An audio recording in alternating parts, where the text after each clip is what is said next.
Ladies and gentlemen, cutting the music a little bit short here because we had a late start because of some technical issues, but welcome to the Nifty Morning Podcast, Tuesday, February 20th.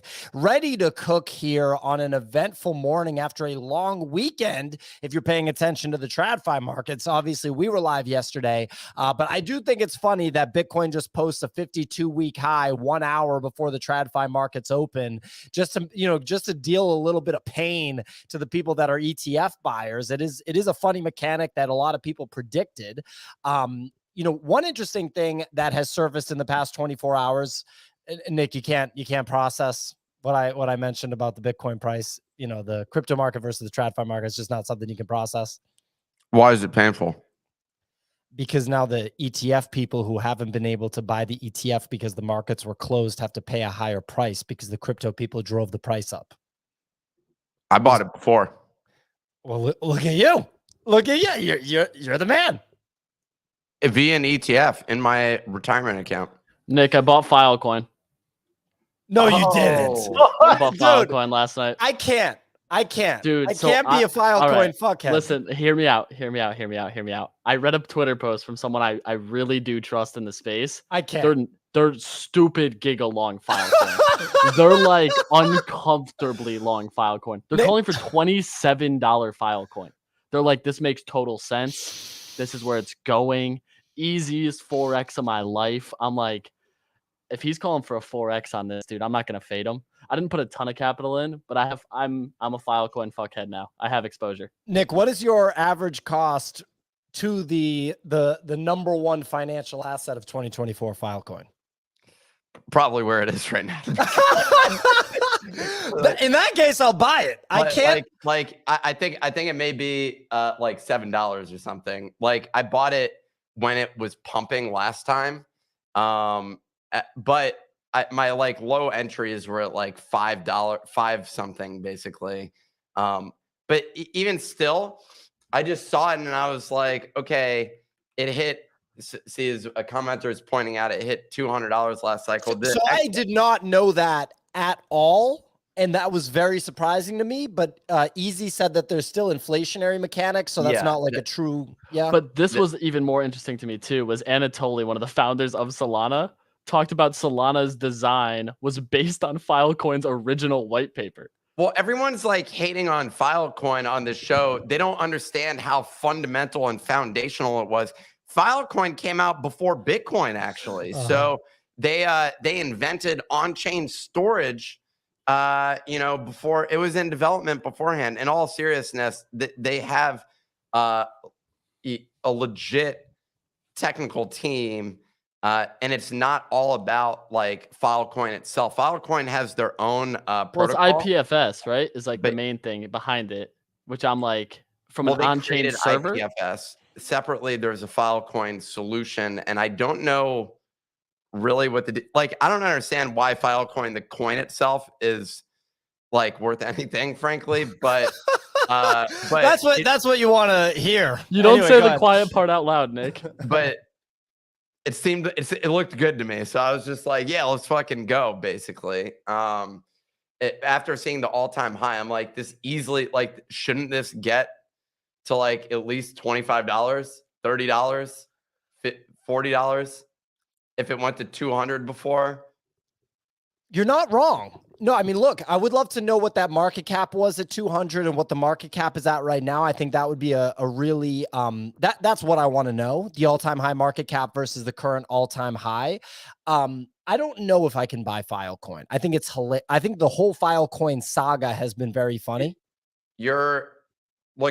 This may be one of your fatal mistakes here, because this is going to outperform Pudgy Penguins, your Pudgy Penguins trade. I'm just saying, now, I don't know if it outperforms. Yeah, it'll outperform ETH also. Well, think about it. If Filecoin does a 4x to $28, which is right in line with what you just said, right?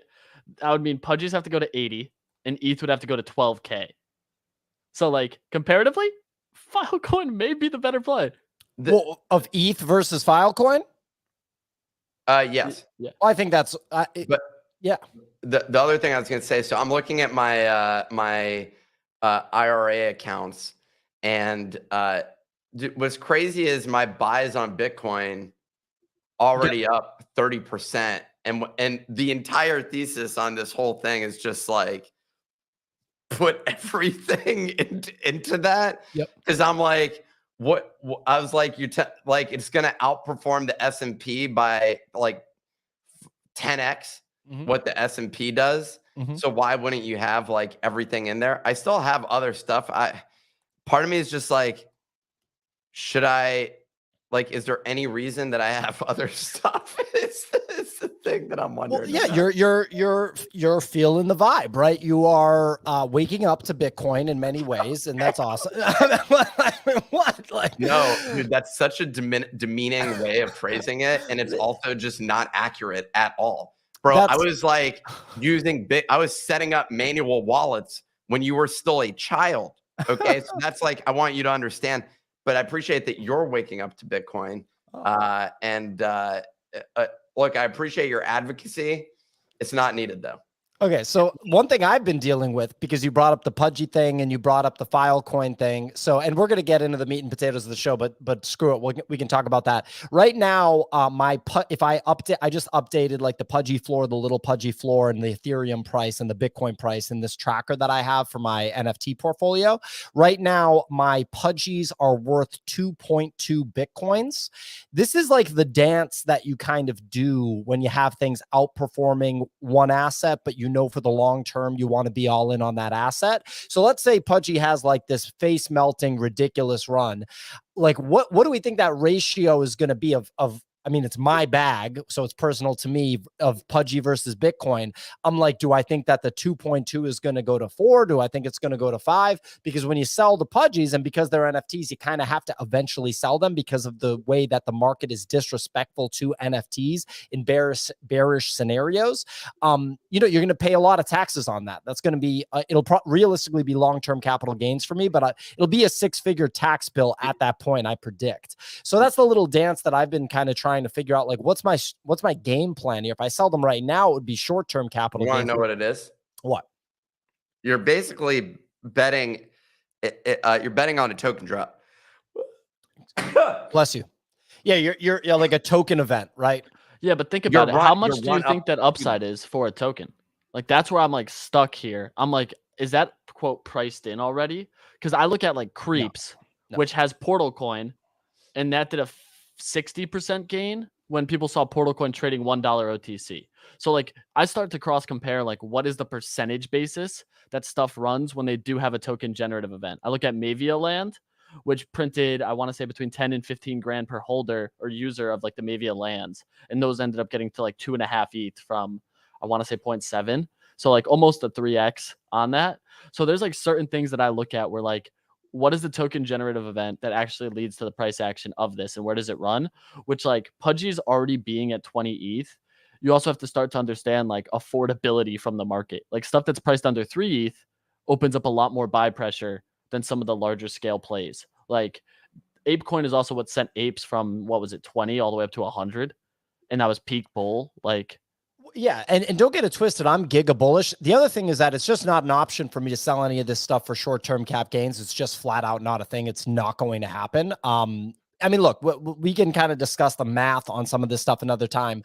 Let's dive into the show. So we have the first story of the past 24 to 48 hours, which is Sam Bankman-Fried, the guy who Nick made a rap song about. That's what everyone knows him by. Tiffany Fong, on her journalistic journey, has uncovered an image from the big house, from the pen of Sam Bankman-Fried with several, I'd say, quite hard-looking individuals. We have 4 blocked out faces, so they wanted to stay anon, very in line with crypto, if you ask me. But one gentleman was comfortable showing his face. It's a gentleman named G-Lock, who is a former Blood Gang member.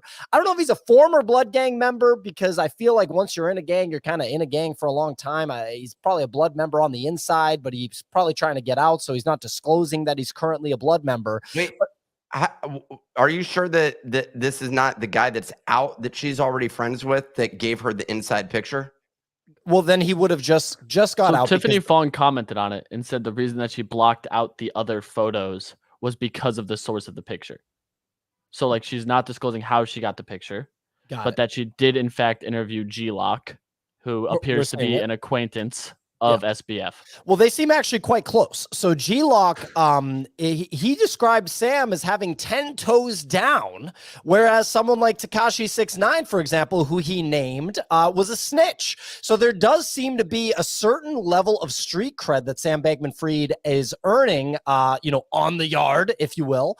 And it's been very interesting to listen to G-Lock describe Sam Bankman-Fried's, tenure in prison. He said that Sam has not been showering, which is interesting. It prompted Tiffany to ask if G-Lock thought that the reason that Sam Bankman-Fried was not showering is because of the rumors that he heard about the consequences of dropping the soap, so to speak. That's a little, it kind of signals something else that's a little bit more explicit, based on maybe the way that prison get raped in the butt. Yeah, based on the way that prison has historically been communicated. He's laughing right here in the video. That's what she had just asked him. They're having a good laugh there, G-Lock and Tiffany Fong.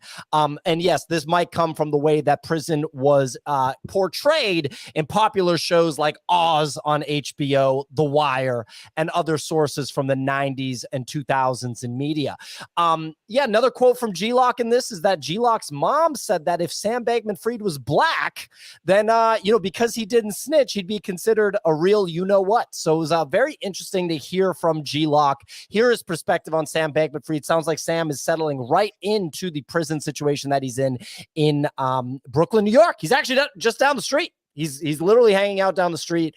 What is the visitation scenario? Like, could we get like one of you guys to visit? Like, is that like an opportunity here? Like, can we? I feel like if anyone's going to get, I have been wondering about that, to be completely honest. If Tiffany can't get a visit, I don't know if the Sergeant of Solana, the Alameda mastermind himself, will be able to get a visit.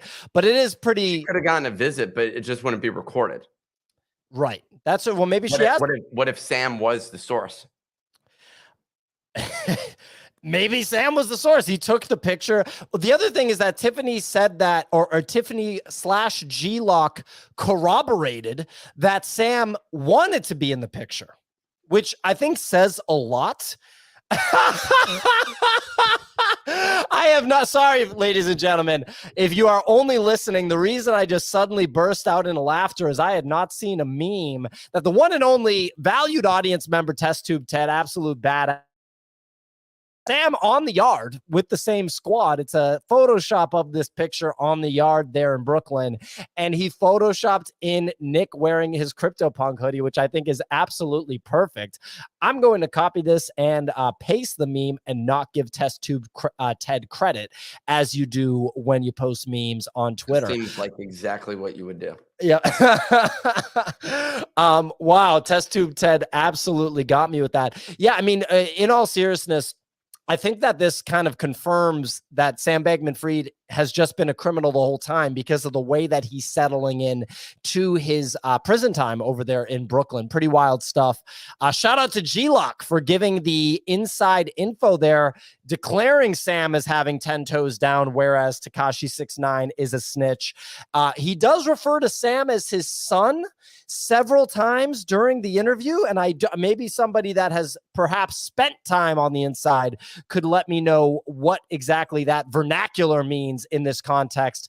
G-Lock declaring Sam to be his son, when it seems like there was not a sexual relationship there, given G-Lock's response to Tiffany Fong when she brought up the drop the soap theory. Anyway, moving on from the Sam Bankman-Fried situation, we have Bodo of the day. Clemente, I don't know if we're deciding that this is your section or if you want me to run with this. I can go either way. Yeah, I just want to give a shout out to this is more of a shout out because Bo Puppo was already Bodo of the day, but Bo Puppo bought another Bodo 1 of 1 last night. So this one was El Toro is the correct pronunciation for this one. But this is the latest 1 of 1 to sell. Sold last night after Bo Puppo was making offers for about 2 weeks after already acquiring one about 2 weeks ago. So how much did this one sell for? About, I think, 100. It sold for 100 exactly. Okay. This one is nice, man. I love this one.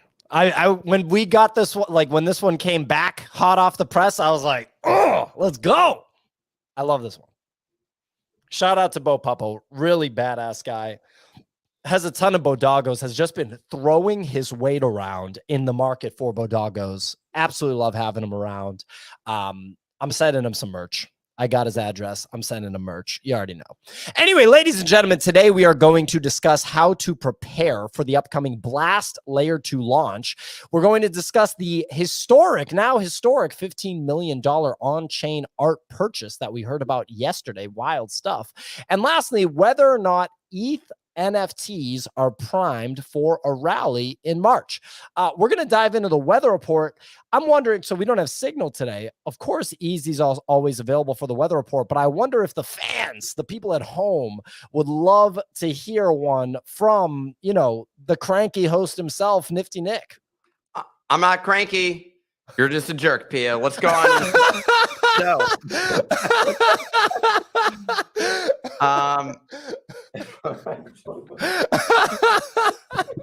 So I don't have the sound effects though, so suck it up, people. ETH market volume on the NFT side, 33 million compared to 8 million Solana. What's going on there? What is going on there? Very interesting. A lot of action, primarily between Pudgy and Bored Ape Yacht Club.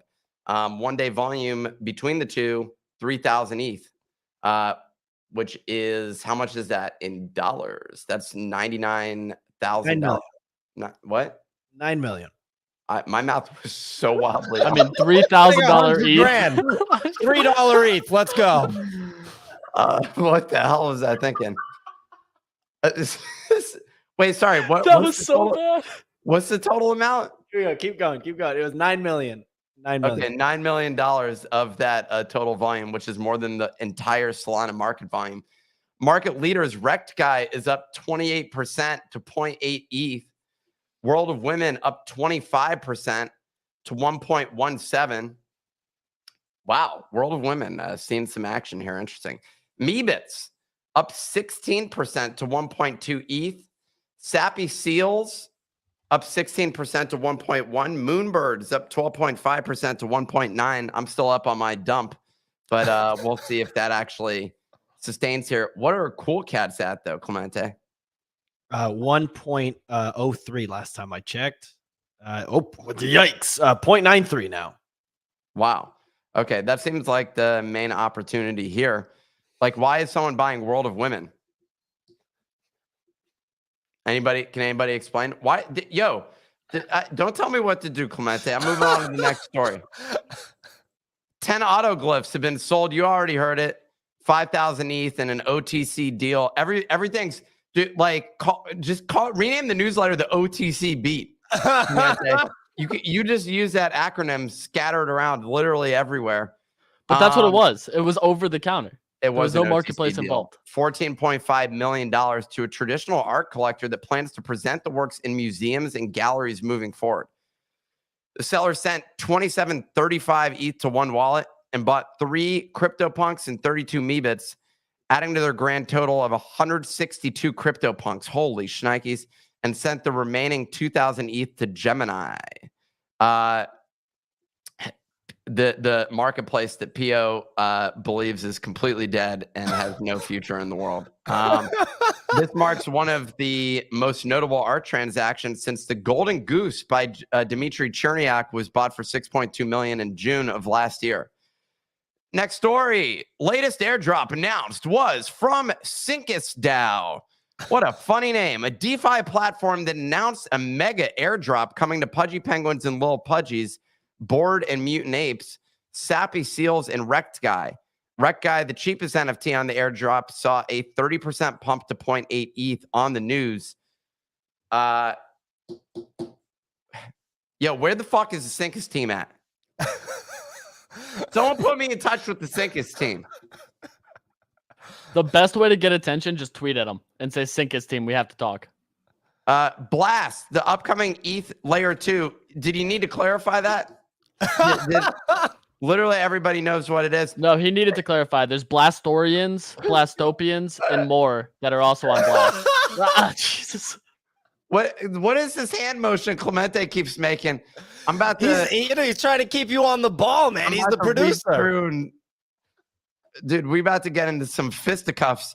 Shared the winners of the Big Bang competition will be announced this Friday, and was overwhelmed by the high volume of applications. The Big Bang being a video competition of you in AI having sex because you don't have it in real life. They also shared that the exact mainnet launch will be announced later this week, but is expected sometime in February. Lastly, Wormhole has announced a partnership with Backpack, which allows one-click bridging between Sol and ETH. Mad Lads have held their 200 Sol range and currently have their lowest listing total since the mint back in April 2023. I, as everyone here is aware, just had an incredible trade on this buy here, and I'm looking like an absolute genius yet again. This will probably be almost as good as my Filecoin trade. Is that the end of the? Oh, that's it for the weather report. Let's dive into the daily newsletter. Oh, okay. You're gonna keep. Yeah, go ahead. Please. There's 2 stories. That's how big our newsletter has gotten. Sorry. There's 2 stories, P. I'm just going to dive right in. Floor Protocol tweets, Pudgy Penguins don't know it yet, but they love Floor Protocol. What the hell is going on here? So they've been teasing an airdrop for a little airdrops. bit. Yeah. So it looks like Pudgy Penguins here are going to be getting some love.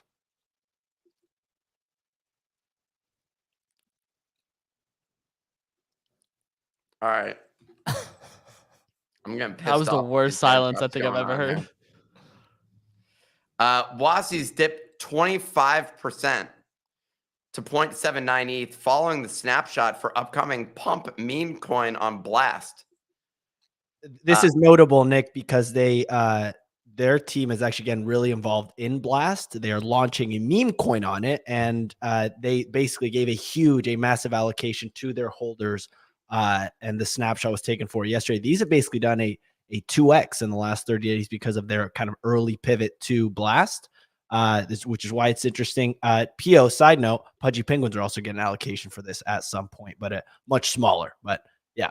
I can't wait to go on a, Frodo Baggins-like conquest to figure out how to get these, quote, airdrops that aren't actually airdrops. They're claims that have, like, riddles involved. But, yeah, hopefully I'll get access to some of them. Nick, last story? Wasn't that the last story? Oh, that was the last story. Crypto top movers. I'll read those off. Arweave, up 24%. Well-known competitor to Filecoin. Not many people know that, but holy shit. Talk about a great 7-day chart. They're up 50% in the past week. That is a great trade. What's the market cap of this? Fully diluted 1 billion. Market cap basically the same. Let's pull up Filecoin there real quick. Clemente, yep. Do your job. For almost $15 billion market cap, 4 billion fully diluted. Arweave looks interesting. That's an interesting trade. You have enough decentralized storage, Nick. I don't think we need to add any more to it. I don't have that much exposure.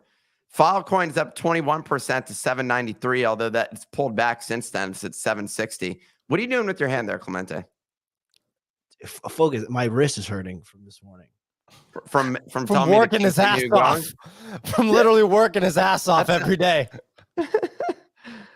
Immutable's up 8% to 360.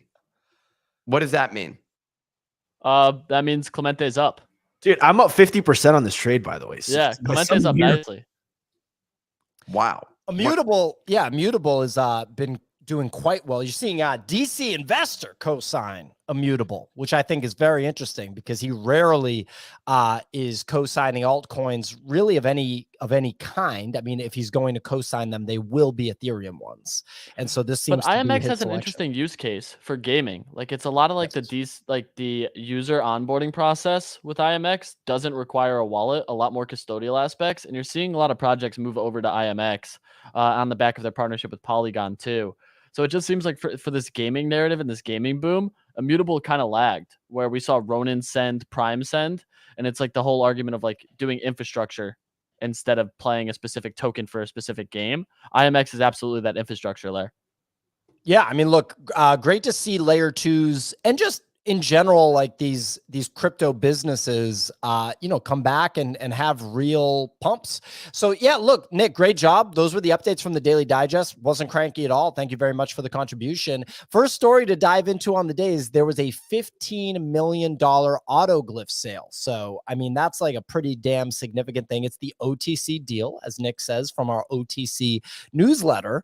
I think that you could officially say that we're back. Allegedly, the collector is an art collector from the traditional art world and wants to have these autoglyphs displayed in museums. So pretty juicy stuff. Nick, what's your take on this sale? I mean, it's pretty significant, right? There were some NFTs. They were sold. I think that absolutely fascinating, to see the market being back. We're going to be calling the market back for the next 6 months. Even though, when is it not going to be back? That's the question that I have. The back half of 2025. Okay. So we'll just be calling it, what we should do, like end of this year, Bitcoin is going to be at 100K and we'll be like, guys, I think we can officially call this a bull market. I think we can officially call it a bull market at this point. It shows the depth of trauma from the previous bear market. It was pretty wild. It is very vindicating to see, gentlemen like Sam Bankman-Fried having relationships now with people like G-Lock, whereas last cycle he had relationships with people like Tom Brady and Bill Clinton. So look, moving on. Oh, Nick? I was going to say, interestingly enough, the altcoin market has not really actually been pumping for the most part, other than Filecoin and ApeCoin. ApeCoin, huh? ApeCoin has been on a run as well. It hit almost $2. It went up to 190. Remember when I was calling that? You did. You have. Do you know why? Yeah. Do we know what the thesis? It's because the Ape Chain AIP was approved, and the market finally it clicked for the market just now that ApeCoin would have to be used as gas for Ape Chain, and now the market has said, "Oh shit, that means the token will be deflationary." It just took like multiple months following the entire AIPs for the market to realize, holy shit, Ape Chain equals ApeCoin gets burned. And now the market's like, that means price go up. You were fading it. You were fading it. I'm still fading it. I'm still fading it. I'm not going near it. I don't want any part of ApeCoin. I'm even more excited for Ape Chain built by Horizon Labs to watch them run the same playbook back. I can't wait. Can't wait. Well, there you go. Look, in the last 7 days in the Ethereum market, we've seen Pudgy Penguins flip Bored Apes and make a new all-time high of 22 Ethereum. This comes, by the way, ladies and gentlemen, with ETH at $3,000 now. So we are officially in previous cycle price territory, which is wild.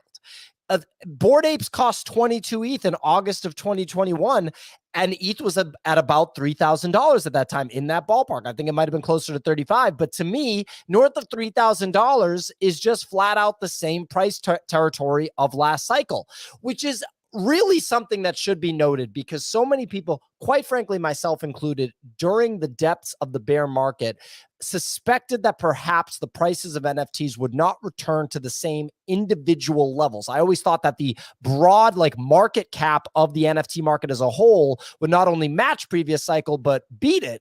But because I figured so many new projects were going to come out, I thought that market cap would be spread out. And to see individual projects have competitive pricing with previous cycle before the Bitcoin halving in 2024 is wild.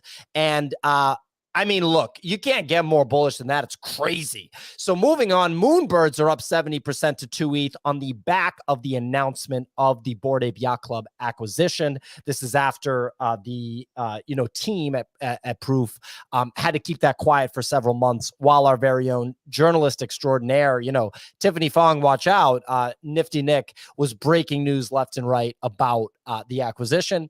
Next story, Wrecked Guy is up 60%. I think that this is realistic realistically on the back of them locking in one of those significant airdrops. And people may be speculating that if they got one, they can get more. And there could be more airdrops to come because everyone loves airdrops right now. That's the favorite thing. Next story, parallel avatars marking a new all-time high. Is this an all-time high in US dollar terms, Clemente, or an all-time high in Ethereum terms? I'd imagine it's US dollar terms. Easy, you actually own one, right? You bought one at 0.7. Is this an all-time high for ETH and USD or just USD? I think just USD. Yeah, I'd have to that makes sense. It's just USD. Because these things were over one ETH with ETH at like $1,800. So yeah, it's not going to be easy to, it's just different. So anyway, but parallel avatars and prime token cooking, people very interested in that ecosystem. well, the thesis for it too is the nodes. Like if you buy nodes for gaming chains and you get the token, but because of what some people have been speculating on is that since Prime's already circulating right now, they're worried and with like multiple games that there won't be able to be a node sale for Prime and that the NFTs are going to act as the nodes, which we've seen other L2s and like subnets from AVAX and things like that do similar, which would be one of the first of its kind for like an ETH L1 gaming project. So that's where a lot of people are speculating. That's what we actually saw the price action run from, is as these additional games keep rolling out, the avatars are going to be that core base that gets you Prime token. Right. That's exactly the structure that people are focused on with Prime and Parallel. Interesting to see how it plays out. Sappy Seals up 50%, realistically also on the back of, one of those significant airdrops. Perhaps there will be more. Are we underestimating a face melting pump on the Ethereum side of the NFT space that could be coming here? So real quick, just to kick this off, I was watching basically the historical weekly NFT volume over the last 2 years. And a couple big takeaways is our daily volume right now is roughly around $30 million on Ethereum. Okay. Right. And literally just to give you guys some context, we were averaging $40 million in volume a week in October. Yeah. So this is a pretty insane increase that we've seen in volume, but the way I'm expecting this PO to kind of play out in the next, I'm watching, comparing this to last year when ETH was trading at a bit like literally at like less than $2,000, right? After the Blur season 2 airdrop or season 1 airdrop, apologies, we got up to $90 million in daily trading volume. I expect us to hit that or to get close 3x from here. Yeah, a 3x in trading volume from here on ETH NFTs when Blast comes out and when this kind of token airdrop meta continues. Like it's only going to heat up. And I think when Blast announces has some sort of integration with Blur and creates like a gas-free trading experience for ETH, I think things are going to get a little crazy, frankly. And if you don't have at least some ETH NFT exposure, it's not too late, I don't think, to get some exposure to some of these projects that are going to pump. Yeah, there's definitely been a pretty significant repricing across most of the projects that people expect to go up in price. So that's been very interesting to see. Nick, any thoughts on the potential of us 3xing from here and getting to $90 million a day of volume on the Ethereum side of the NFT market? I mean, it sounds good to me. Not a whole lot to add to that. It's like, yeah, seems like it's going to happen. Just waiting on that to take place. Wondering if there's any other exposure that I need on that side. But I have a lot of NFT exposure in general. You do. And people should note that you have kind of the greatest hits from the previous cycle just on deck that you never sold. Yeah. I don't like to think about that side What's your favorite NFT you own? Your punk?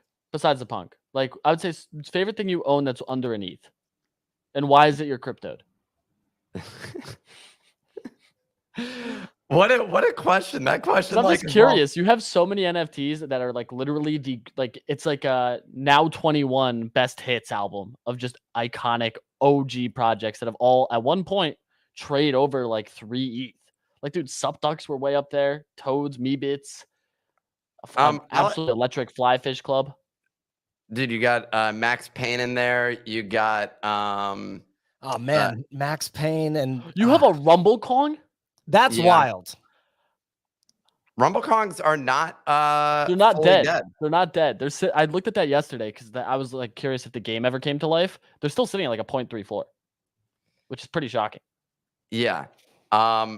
They're doing all right.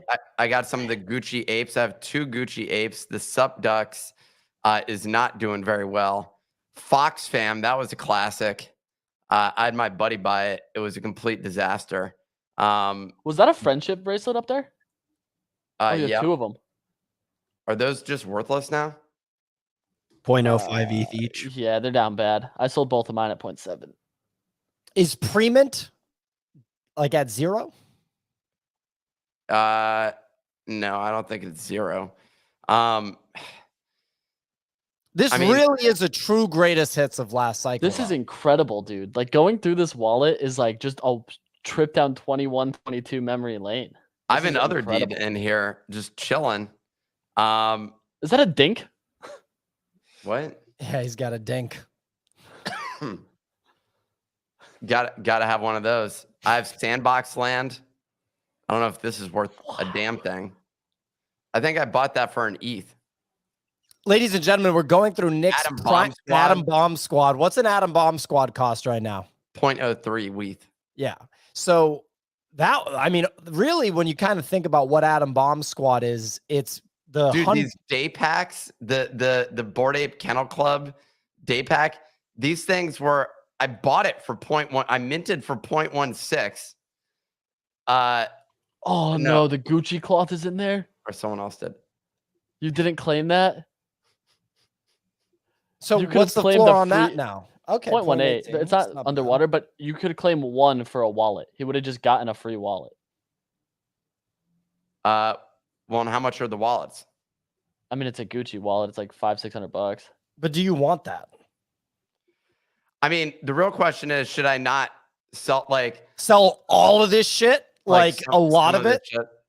A lot of it. $500 is a lot. This thing, why does that say that I was the other ones got burned. So this has just been sitting in there. 0.2. I think, and that's not based on location.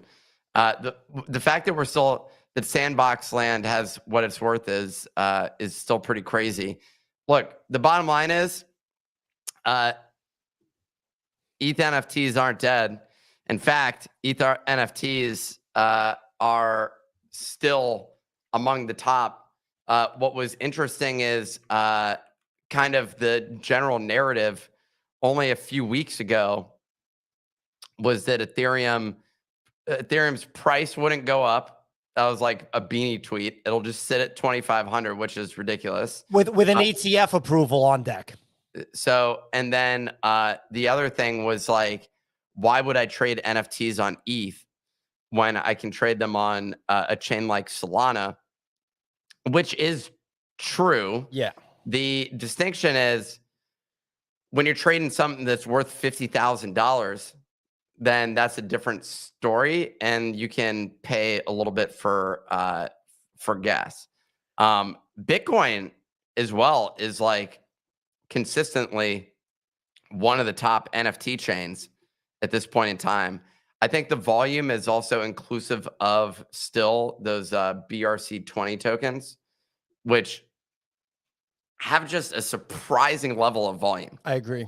I mean, it just shows that the Bitcoin maximalist audience does have a certain level of interest in gambling, but will only do it on Bitcoin, period. They will not do it elsewhere. It's like OKX is a big reason for it though, too. And that's like what a lot of people overlook. It's like OKX is a predominantly Eastern audience, and they just ate BRCs and everything else from that side. It's just much easier access for them to get into it. Like I think OKX does the most BRC20 volume out of any exchange right now, and by like significant margins. Good insight, Easy. Good insight there. I did spend like $65 trying to do some basic stuff on Ethereum this morning. So that was really absolutely awesome. That's a half of a Solana. That I bought a shitcoin on ETH last week. I only wanted like $20 of it. The gas was $26. I was like, oh, what am I literally doing here? Like, I just wanted to throw a flyer at something because someone threw it out there. And I was like, this is the most absurd situation. I literally had to buy $100 of ETH and send it into the wallet to pay for the fees. It's pretty preposterous when you kind of think about it. Like that's like 3 meals or something. Anyway, I don't even want to talk about it. Look, next story we got. Well, regardless, I am going to be interested to see how the Ethereum versus Solana versus Bitcoin ecosystems play out. They're all just so distinctly different. Clemente's got his eye. What's up, people's eyebrow there? What's going on? I spent about $300 in gas flooring all of my Azuki exposure, sending over and converting ETH, WETH to ETH to buy a shit ton of Sappy. You've dumped on your followers, bro. We all saw it in real time. Like 12 hours ago, you were aping Azuki, and what happened? You just decided to dump it and ape Sappy Seals at the Pico top? Yeah, so Sappy Seals are going to 10 ETH is my these are my pudgy penguins, basically. Yeah, I'm like excited. I might buy like 2 more, frankly. I might sell my car, buy more seals. I was gonna say, do you need to borrow some capital? Like I can help you out here. We can short-term loan. So real quick, I want to actually point one thing out, and then we'll move on to Portal Coin, and I want to talk about why Clemente is so bullish on Sappy Seals. But actually, this just popped into my head because I sometimes forget that a significant amount of our audience is very big on ETH. I personally don't hold any Ethereum at all. I turned all the Ethereum that I accumulated in the bear market into Pudgy Penguins because I had my bet was that the Pudgy Penguins will outperform the Ethereum. So I have no Ethereum at all. Obviously, everybody knows I'm a big Bitcoin guy. I also have a significant amount of Solana, significant for me. That's kind of like the largest portion of my token exposure. I was on a podcast last Friday. It hasn't come out yet. And I was like just going off about Bitcoin on the podcast. I talked about how Bitcoin is going to be worth $1 million by 2032, this, that, and the other thing, right? Not really much reaction from the people that were hosting the podcast and talking to me. When we got to Ethereum, and I was like, well, obviously Ethereum is going to post a new all-time high this year. And I was like doing that to go into something else. They both started fist pumping like this. When I said that, they like visibly started fist pumping. And I was like, what do you guys like really like Ethereum or something? And they were basically like, yeah, we have a lot of Ethereum. And I like forget sometimes that there's people out there that are like, nah, I don't have any Bitcoin. I don't have any Solana. I have a buttload of Ethereum, which I find very fascinating. Well, and then I just kind of walked them through it. I was like, okay, so BlackRock, the only other crypto ETF that's been filed by BlackRock is an Ethereum ETF. If we paid attention to the ETF process, BlackRock has only ever lost one ETF out of literally 300 plus filings. It might actually be 400 or 500. I could be getting that number wrong. Bottom line, it's a near 100% hit rate. They just got a Bitcoin ETF approved. The day the Bitcoin ETF got approved, Larry Fink, the CEO of BlackRock, went on CNBC and started beating the Ethereum ETF drum. You're looking at the inflows it's literally $500 million a day going into Bitcoin right now. So you're telling me that there's going to be an Ethereum ETF approved this year. You're telling me that NFTs, which clearly are still a huge, significant part of the crypto market, are originally kind of on Ethereum. Like the mainstream NFT bull market last time was fully on Ethereum, and it's not going anywhere. And you have quality builders. I mean, you just saw a $15 million Ethereum NFT sale. You got quality builders like, all the projects that we've mentioned on today's show, all being on Ethereum. And you're talking about people like Pac-Man and these young entrepreneurs making layer 2s on Ethereum, and things like Immutable X and all these different, kind of tangential Ethereum products starting to take off. You think Ethereum's not going to post a new all-time high? We're at 3,000 right now. The all-time high is at 4,800. You think the thing's not going to go to 6K? I don't think it's going to do it, Pio. I don't think it's going to do it. That's what the whole audience is saying. They're all saying that. They were all like, the Pio's wrong. Ethereum's going to go to 0. Well, there you go. I mean, I'm glad that you cleared that up, Nick. Look, moving on here to Portal Coin. Seems like Portal Coin turned out to be a massive W. What do you make of that, Clemente? It's up. It's trading at $1 OTC right now. OTC pre-market down 25% as of this morning. Currently trading at 76 cents. I've been keeping aggressive tabs on this. I'm very curious. I missed the creeps trade on it, but me and Nick are going to be receiving some of this, thankfully. After our aggressive post that we felt Portal Coin was a scam, luckily by us also tagging Portal Coin did qualify us for the potential airdrop. So I don't think it's going to be much, but we will be receiving something due to our strong push against it. So right around 76 cents. We saw Creeps rally 45% on the news that they would be getting some allocation. How many shards do you have? I'd have to go check, bro. I haven't I have checked that. 1,000. Yeah, I don't think it's going to be 1-to-1, considering I've seen a few people with like multiple million shards. Yeah, I've like, seen that as well. Yeah. Yeah, like, bro, imagine if someone just got a 7-figure airdrop from just spamming the timeline for 2 weeks. Talk about honest work. It ain't much. Easy. That'd be Do you remember if so it's basically at 5x or 4x from the public sale that they did, or the public pre-sale? Do you remember, could everyone participate that? Like, what, didn't it pretty much fill up pretty quickly? Or dude, we faded the shit out of that. I tweeted about this, but I'm like, dude, shout out to those goddamn lizards. They stuck with it. They stuck to their guns. I tweeted about the creeps back in late October when they were at 0.8 ETH. And I was like, yo, can someone explain these creeps to me? I'm very curious about Portal Coin. I want to hear more about their gaming. I got like 100 comments and I middle curved the shit out of it. I was like, hey, you know, it's too much friction. It's too difficult. No one's going to get it. Dude, we fumbled. We fumbled so hard, bro. Like, we decided to just hate. We middle curved it. This show middle curved the shit out of it. You said, Easy, you even commented, you're like, dude, don't even think about it. Like, just buy it. And you didn't buy one. I didn't buy it. No, because I hate the whole idea of just sending money to a wallet. Like, I've probably fumbled Blast too, because I just don't like sending money to a wallet.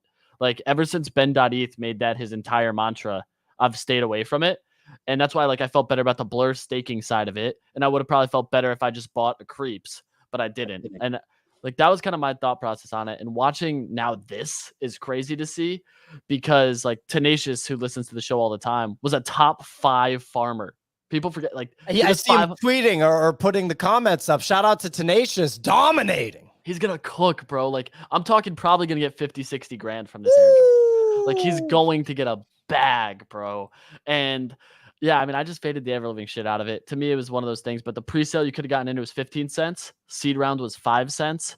So all those buyers, seed round's up 20x. Pre-sale's currently up 4 or 5x. So pretty damn good, to be honest. Big shout out to Tenacious. I was in his DMs trying to force him to change his profile picture to a Bodo. Not going to stop, Tenacious. You should do it. Totally. Also, just checked my DMs, and a very sophisticated investor friend of mine DM'd me and sent this emoji, like the, you know, perfect kind of like, yeah, you nailed it hand emoji, and said, Nick's finally starting to understand Bitcoin. Music to my ears. He literally said that. I don't know what to tell you. He literally said that. I'm not the only one. Anyway, look, moving on. Clemente is... What is this insulting stuff? Dude, is he part of the alt-right, basically, with this sort of thing? Is like, what's going on? Dude, this is ridiculous. He's an alt-right guy. Anyway, just kidding. Clemente, you have turned very bullish on Sappy Seals. Sappy Seals, definitely a greatest hit from the previous cycle with a young technical founder, a gentleman named Wob. What do you make of the current situation with Sappy Seals? Have you bought into Sappy Seals? I did. So a little bit of context. I'm going to be brutally honest with you guys. Last night I couldn't sleep. I couldn't sleep literally for 2 hours. My brain was tormented. I had too many thoughts going through my brain. I literally was just staring at the ceiling for 2 hours straight. So I was like, hey, you know what? I'm going to smoke a little ganja. I'm going to dabble in the devil's lettuce. That doesn't help you go to bed. Where are you even buying weed in Florida? What are you doing? Know, it's a dab pen. Hey, don't disclose any of that, Clemente. Yeah. All right, we got some narcs on the show. Don't incriminate me, dude. I'm not trying to hang out with G-Pop or whatever his name is, dude. You're gonna... G-Lock, and he'll make you his son, apparently. That seems to be what he does. So yeah, dude, I ended up just getting high as shit, dude. And all accidentally, and it didn't help me go to sleep. I ended up working on like Bodo stuff. I was brainstorming. I had the most fire ideas. I have to check to see if they're still fire, but last night I literally worked for like 5 hours straight in bed, and I'm just cooking.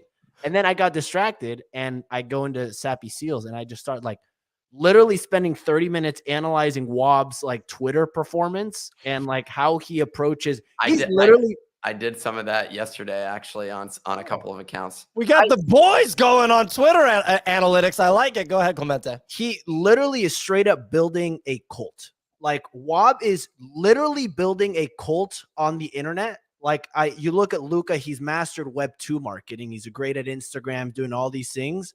Wob has mastered Web 3 internet, like Gen Z meme marketing.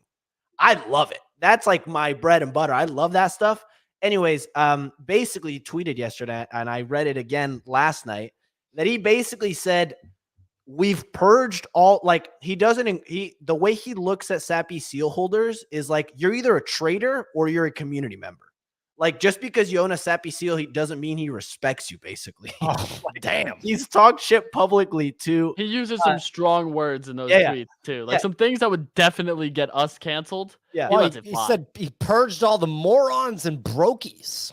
I actually think this is something Nick aligns with this gentleman on this one for sure. Anyway, go ahead, continue, Clemente. Yeah, so this guy's basically building a like giga cult, and the way he's building it is actually he's able to opt in, and with the staking, you're able to see like how many people are in the cult, what's the circulating supply, and if he's able to convert more cult members over time is the way I'm thinking about it. But anyways, long story short, Sappy Seals PO have done basically a 2x in the last week or some change. If you look at any Sappy Seals holders, none of them are celebrating. Not a single one of them tweeted yesterday like that we're excited about 1.5 ETH. They're like, nope. Like, I haven't even checked the prices. Did you see what they tweeted instead? They said the price that you buy it at is a good price. That's what they said. They're like, we don't give a shit if you bought it at 0.1 or 1.5. You got a good price. That's it. I like price that you motto. bought it at is a good price. I was like, damn, okay. And just to put a wrap on all of this, you looked at the exposure and the way Sappy Seals pumped in relation to Pudgy Penguins back in the before, where Pudgy Penguins first in early last year in January 2023, they first pumped to like 7 ETH, and off that they got up to an all-time high. I think it was almost 2 ETH, 1.75. They also pumped back when Pudgy Penguins got to 10 ETH. Sappy Seals went from like 0.3, 0.4-ish. They pumped a little bit, maybe did like a 2x. Since then, Pudgy Penguins have gone to 20 ETH. Pudgy Penguins, basically, I think the way I'm looking at the market, right, is like Pudgy Penguins to do a 2x from here is freaking hard. It's going to take the NFT market basically has repriced Pudgy Penguins as the Michael Jordan of NFTs, right? Yeah. So in order for them to blow it out of the water, right, like they need to continue doing dope shit, which they will, right? But the market views them as the number one NFT collection other than CryptoPunks. Sappy Seals. Bored Ape Yacht Club's floor is still above Pudgy, so I wouldn't even compare the two, frankly. But anyways, I'm looking at Sappy. He said I won't even compare the two. Oh my goodness. In terms of momentum. Anyways, all this to say, Sappy Seals basically at 1 ETH. I'm like, what am I doing? Like, this is such a no-brainer. And if and when these start gaining traction and this cult basically keeps getting bigger and Wob continues to dominate crypto Twitter the way he has, and I think they even have a game. I don't even care about the game, frankly. They have a game, yes, and their token emissions end in March. So like, there's catalysts, and like, clearly you don't care about what actually is happening at the NFT level. You're just like, I'm a fan of a cult. I'm down to get into the cult. Nothing bad's ever happened to a cult. I've never seen a negative situation from a cult, so I just want to be a part of it. Is really what I'm hearing here. Yeah. That's exactly it. So just to wrap this all up, Pio, I realized I don't have a lot, like you, I don't have a lot of ETH exposure. I convert a lot of my ETH to Solana back in November. I put a lot of money into that, and I converted. So to be completely transparent, right, I think I have like 45 to 50K in crypto, right, overall. Crypto and NFTs. Very nice, Clemente. Right?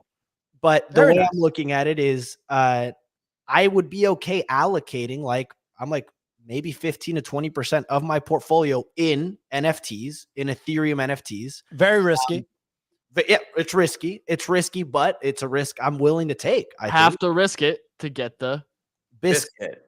There we go. So look at you guys. That I'm basically betting. I'm like, the worst case scenario, Spencer, it reminds me of the conversation we had 3 weeks ago, Spencer. The worst case scenario is if you were bullish on NFTs for all this time, you stuck around, and then they end up actually coming back and you didn't have exposure to it. That's the worst part. Yeah, 1,000%. And I mean, the way Spencer approached it is just what I would describe as an unwavering belief of a robust return of liquidity to the NFT market. And then a layer deeper, just an over-the-top level of conviction in Pudgy Penguin specifically among some other collections. Like, we never talk about it, but he's got like, I think in this fund, he's got like a bunch of CryptoPunks. We should like actually maybe jot that down. And next time he's on the show, he told me he's going to NFT Paris now because I was trying to get a dinner on the books with him. But he can't do that until he comes back. I don't know the next time he'll be on the show, but definitely want to ask him, like, how many CryptoPunks does your fund hold, dude? Like, is it 15? Like, how many CryptoPunks are in there? I don't know. Well, great insight and analysis into Sappy Seals, Clemente. I hope that you get a lot of value out of acquiring those assets. I want to point out, this started with Clemente discussing his marijuana use and referring to it as devil's lettuce, which is a common term that Clemente uses when referring to marijuana. I also want to point out that some audience members, Test Tube Ted, had a very interesting terminology for marijuana that I'd never heard. He said Satan spinach, and then that was banger. Banger. That was followed up by very talented artist Sarah Script, calligraphy artist, friend of the show, friend of me and Nick's, who said a little bit of jazz cabbage, which I really enjoyed. That might be my favorite one, actually. Jazz cabbage. Very, very good stuff. All variations of green leafy vegetables. Very interesting. I'm not seeing a lot of Prometheus peppers implying marijuana. I don't know if it packs the same punch as those three terms for weed. Look, we're going to be wrapping in just a few minutes, but we have a couple more things to run through right now. You know what? Let's have a little fun. Let's talk about the Bodogo's Super PACs 2 purchases. Ladies and gentlemen, if you aren't familiar, this is Clemente and several members of the Bodogo's community. It started as a small group. I'd say it went quasi-viral in the Bodogo's community, in the audience of this show, and many applicants, really pushed to get involved with the Bodogo Super PAC, which is a fund that, in my opinion, is poised to compete with the likes of Spencer Ventures and Redbeard Ventures, two of the bigger funds in the NFT space. They have significantly less capital and significantly more people, which way more heart, way more grit, way more determination to make it, though. Like, when you got to start, it's the intangibles. Mm-hmm. Like, I was watching the All-Star game, and those guys, they don't care about the game as much. But when you watch the Rising Stars Challenge, they really care. And that's where I put Clemente and the Bodogo Super PAC, is in the Rising Stars category, where they just really care about just, making it. And I understand, I think they're now up to 13 individuals. They probably had 2 every couple days. Is that true? No, we're still at 11. Oh, you're at 11 individuals, and it's just basically, in my understanding, Clemente, and it might be a rudimentary understanding, and you could totally correct me if I'm wrong about this. My understanding is it's just a debate of which button to press in a given hour or two, right? And how often? Basically. How often? And the how often, are we talking over or under 24 hours here? In the last 24 hours, we've made 3 button clicks. Yeah, not more. That's not that surprising. So what are the holdings right now, and what direction? Wait. Can we start from the very start? Because there's going to be some people in the audience who are not familiar with the Bodogo Super PAC. So, how many members? Total capital to become a participant of the fund? 11 members. How much? We might have 9 actually, but the total investment. You're running a tight ship. Yeah, you're running a tight ship over there. What are we looking at for assets? AUM, assets under management. What are we looking at here? We are looking at, as of right now, a 0.18 Bitcoin. If I had to put a number on it, which is less than what you guys started with, right? Yes. Got it. Okay. We're down about maybe 12%. Okay. Oh, got it. And what, like a 14-day period, or are we doing like an 8-day period here? Yeah. Yes to both answers. So 9 members, and you have to keep in mind Bitcoin has pumped, right? So maybe in USD price, we might actually be breaking even. Got it. That's good to know. That's good to know. It's interesting to think about it. Yeah, it's interesting to think about it that way, where it's like, if you had just held Bitcoin and not done anything, you'd have more, more money. So look, what do you anticipate as the next big move by the Super PAC fund? So like I stated, the goal is to get the orange-eyed Ordinal Maxi Biz. And what's the floor on that? They have not released yet. They have not released yet. GB, got Bounce, our head of research. Got Wood in reference is a little play on Kathy Wood, correct? Yes. Yeah, with an immature sexual tone. Yeah. Okay. Go ahead and continue. Yeah. So he's the head of research for the Bodogo Super PAC. He predicts that orange-eyed Maxi Biz will be minting on 3-14, March 14th, and the public price will be Pi Day. Yeah, Pi Day, and the mint price will be 0.314 Bitcoin. So that's the target price for what we need to get to. So we need to see a little bit of a rally. We need about a 50% gain or profit in order for us to be able to afford this thing. And that's if we sell the Bitcoin puppet, which we don't really want to do. Okay. So would you buy the puppet at? 0.07. Wow. That's a pretty high price. Wow. You guys are funny. That's a really high price for a Bitcoin ordinal in general. And the fact that you thought, yeah, this Bitcoin puppet is a good buy at 0.07 says a lot about the fund. Maybe I wasn't supposed to leak the alpha from Got Wood there. Well, we talked about it on the morning show already. Yeah, you tuned in for the first time today, but we've been speculating heavily that there's 3,142, I believe, that have been inscribed, which is 3.141, mint price 0.314, minting on Pi Day, all kind of aligned on the oldest Satoshis in existence. So I think you're okay. I think you're totally okay here that information was shared. It's been circulated, but if not, you're totally fucked. So yeah, I'm a little bit worried. I frankly was not aligned. We had a little bit of a dispute. I was not aligned with what we bought. We spent 0.026 Bitcoin on a Fomoji 2.0. These little rascals. I'm not a huge fan of the art. But as Gottwood, head of research, said, he said the devs and the team is cracked. The best team in Bitcoin, basically. He sent me this thread. He's like, yo, you got to research it, bro. I haven't had time to read it. But yeah, he's a big fan. He said that when Pio gets into ordinals, he's going to be getting a Fomoji. And then we also bought these cats, these DMT. Oh God, they got the account got it. I like the cat buy a lot, like a lot. Do you? I actually do. I like this cat buy a lot because they're not on secondary markets. It's back to the roots of Bitcoin. They're only traded on spreadsheets. Only 63 people have been scammed OTC so far. So bullish on like that number going down from the early days for sure. But the auctions are going for like 0.07, 0.08 Bitcoin for these things you can't even trade on a secondary market. I mean, look, you guys have a bulletproof approach to your research. I think it goes without saying. I also love that you clicked on the gentleman that wrote the thread that you're using as the standard for your research, and the gentleman's account had been removed from Twitter. That was what we laughed at, ladies and gentlemen, if you were only listening and didn't actually see it pulled up on the screen. What the hell is going on here? Are you just trying to lose money? So, Nick, I would compare this group. It's like Moneyball. Basically, what you're watching. It's like love that comparison. He's like the Brad Pitt, basically. I would maybe consider myself the young Jonah Hill. Oh, maybe a little skinnier, I would say, a little less nerdy, maybe, but I'm the number cruncher. I'm out here, except on social media. I'm sniping, I'm looking. You're the qualitative guy, right? Not quantitative. You're the qualitative guy, and everybody. A research firm needs a qualitative guy. Yeah. I mean, it goes without saying. Nick, we're going to close the show in just a minute, but Nick, is there any situation where you would, be a capital contributor to the Bodogos?